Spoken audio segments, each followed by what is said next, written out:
Autumn Classic Sports Network, coming this fall.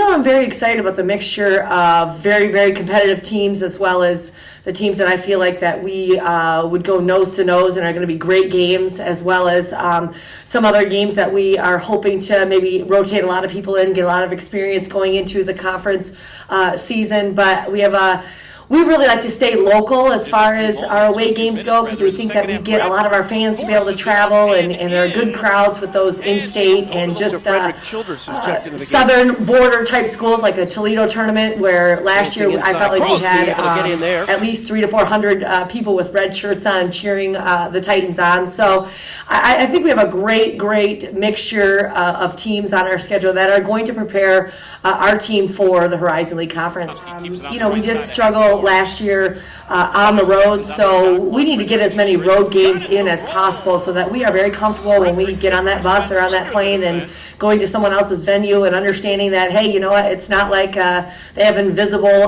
lids on our end. That's not the case. So we have to make sure that we're prepared no matter what, as far as even our play goes, and start the setting the tone early with what's going to get us through those games, and that being the defensive rebounding part of it, which I think that we didn't really have necessarily intact last year fully.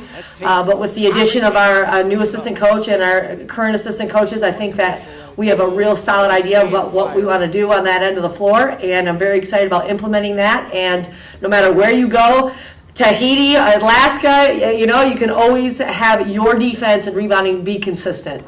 And that was one of the things that we did a couple of years ago as far as our longest streak. I know at one point in the nation we were ranked with our home wins, and we got to get back to that. And I know that's one of the very important things for our girls, that they even listed on top 5 goals for this upcoming season, which was to protect our home court and go undefeated on our floor. And I think that's really important, and we have to have pride in ourselves and make sure that nobody comes in here and takes any wins away from us.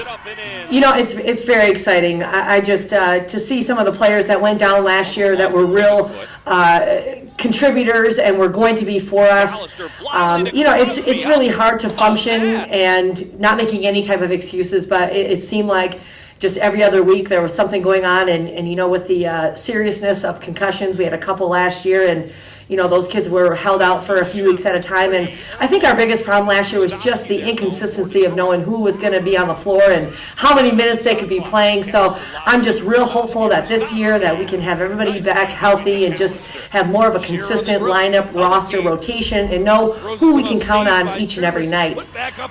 Seeing Rosie back on the floor, and she's in full contact 5-on-5, and Lish, who ended her junior season basically with 33 points against Eastern Michigan and showed what she was able to do, as well as a lot of our new kids. We got a couple of junior college kids, and just really excited about getting that rotation and just having that same team getting used to each other and getting better and better, playing with one another consistently every night. I think that's going to help tremendously.